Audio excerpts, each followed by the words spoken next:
Apenas 14 años después de la Revolución de Mayo y a solo 8 de la Declaración de la Independencia, Buenos Aires contrajo su primera deuda con un banco extranjero. Fue en 1824 con la británica Baring Brothers Company por un monto de 1 millón de libras, de las cuales llegaron a estas tierras solo 560.000, porque el resto quedó en manos de intermediarios y acreedores en concepto de adelanto de pago. El gobierno de Bernardino Rivadavia había prometido usar esa plata para construir el puerto, darle agua corriente a la ciudad de Buenos Aires y fundar 3 ciudades. Sin embargo, nada de eso ocurrió porque todo el dinero se lo llevó la Guerra del Brasil. Y para 1904, cuando por fin se saldó aquella primera deuda, se habían pagado 12 veces más de lo que se había pedido 80 años antes. La Argentina volvió a endeudarse fuertemente a partir de 1853 y estuvo en 2 oportunidades al borde del default. La primera vez lo impidió Nicolás Avellaneda en 1874, que llegó a declarar que de ser necesario pagaría aún con el hambre y la sed de los argentinos. Y en la segunda oportunidad fue Carlos Pellegrini, en 1890, quien dijo, para reforzar su voluntad de pago, que de ser necesario remataría hasta la Casa de Gobierno. Fue ese mismo año que la suspensión del pago de la deuda de la Casa Baring ocasionó una crisis que casi se lleva puesto al banco londinense y que en Gran Bretaña se conoció como el desastre de los gaucho banking. En 1952, el gobierno de Juan Domingo Perón pagó 12.700.000 pesos moneda nacional y puso fin al endeudamiento externo argentino. Llamamos a los embajadores y dijimos, no señores, esto no puede ser así. Nosotros tenemos una deuda de 3.500 millones de dólares que queremos repatriar, entonces comiencen ustedes por rebajarnos de esa deuda los 1.500 que nos deben. Lo curioso era que no querían cobrar. Claro, no se querían perder el negocio.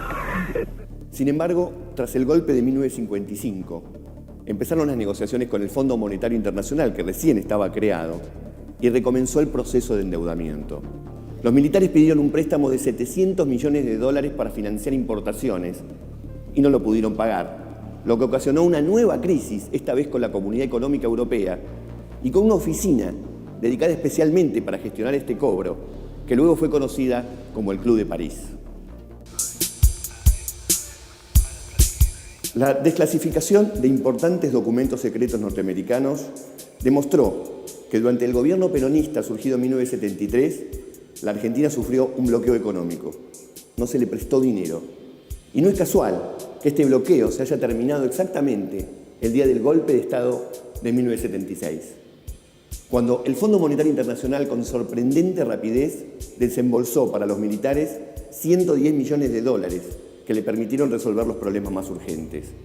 Y en agosto de ese mismo año, otros 260 millones de dólares que en ese momento constituyeron el préstamo más alto que se le haya dado a un país latinoamericano. Entre el comienzo de la dictadura en 1976 y el estallido de la crisis en el 2001, la deuda externa argentina pasó de menos de 8.000 millones de dólares a casi 160.000 millones de dólares. Es decir, que se multiplicó por 20. Y lo más dramático es que en ese mismo periodo, Argentina pagó 200.000 millones de dólares. Es decir, 25 veces lo que debía al comienzo de la dictadura. Este acontecimiento, la firma de los contratos que ponen en orden nuestra deuda externa, es un motivo de orgullo. No hay ningún riesgo de devaluación del peso, ni ahora ni después de las próximas elecciones presidenciales. Tenemos una deuda que nos dejó estancados de hace décadas. Vamos a hablar de la deuda externa.